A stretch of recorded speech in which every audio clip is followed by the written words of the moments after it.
চায় শ্রমিক হিসাবে, নিঃসন্দেহে এটা একটা গভীর ষড়যন্ত্র। নিঃসন্দেহে এটা অনেক বড় পরিকল্পনা। বাংলাদেশকে একেবারে একটা 95% মুসলমানের এই দেশে এই সাহস কোথা থেকে পায় তাদের প্রতি আমি প্রশ্ন রাখছি। ওই নারীবাদীরা যারা হিজাব দেখলে সমালোচনা করে, যারা নারীর পর্দা দেখলে সমালোচনা করে, পক্ষান্তরে রাস্তায় টি শার্ট পরলে, গেঞ্জি পরে হাঁটলে, কিছু বললে তখন তারা বলেন নারীর অধিকারের হস্তক্ষেপ করা হচ্ছে। আমি বলতে চাই, নারীর অধিকার যেমন হিজাব পরলে যেমন কিছু বলা যাবে না, তেমনি আপনার এই টি শার্ট পরলে বলা যাবে না। তাহলে দুইটাই তো নারীর অধিকার। তার মানে তারা নারীর অধিকার বলতে যেটা বোঝায়, ওই নারীবাদীরা যারা রাষ্ট্রকে বিকলাঙ্গ করতে চায়, যারা ধর্মটাকে উলঙ্গ করে দিতে চায়, যারা পাশ্চাত্যের কালচার বাংলাদেশে এনে উলঙ্গ হাঁটতে চায়, ওই নারীবাদীরাদেরই সমস্যা নারীর স্বাধীনতা নয়। সমস্যাটা কোথায় জানেন? সমস্যাটা হচ্ছে হিজাবে, সমস্যাটা হচ্ছে ধর্মীয় অনুশীলনে। তাদের সমস্যাটা ঠিক ওখানে।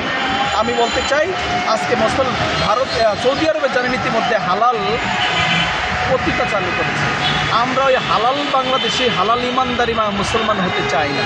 আমরা চাই আফগানিস্তান আর ফিলিস্তিনের মতো ইমানদার মুসলিম হতে চাই। তাই এই রাষ্ট্রকে যারা বিকলাঙ্গ করার গভীর ষড়যন্ত্র, এটা বিশাল চক্রান্ত। কিন্তু এই যৌনকর্মীদের স্বীকৃতি একটা বিশাল চক্রান্ত। তার মানে যেই মুসলিম 95% মুসলমান যার ধর্মে আছে এটা হারাম, তার মানে তারা এটা স্বীকৃতি চায়। এটা পরিকল্পিতভাবে রাষ্ট্রকে ষড়যন্ত্র করা। পাশ্চাত্যের এরা টাকার বিনিময়ে কিন্তু এই ষড়যন্ত্র করে। তাই ডক্টর মোহাম্মদ ইউনূসের প্রতি উদাত্ত আহ্বান জানাচ্ছি, এই সংস্কার কমিশন ভেঙে দিন, দরকার নেই। সংবিধানের 132-এর সংবিধানের 132-এর যে ধারা আছে, নারীর অধিকার, নারীর সমতা যথেষ্ট।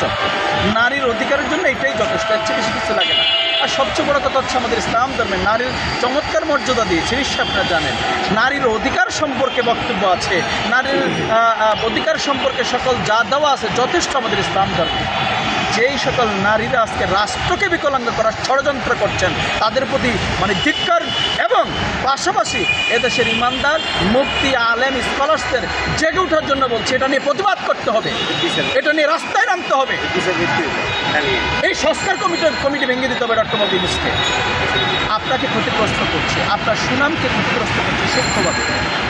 আমরা চাই আজকে আপনাদের মাধ্যমে, এই মিডিয়ার মাধ্যমে উদাত্ত আহ্বান বলতে চাই ডক্টর মোহাম্মদ ইউনূসকে, এই সংস্কার কমিশন দরকার নেই, এটাকে ভেঙে দিন, নষ্ট করে দিন।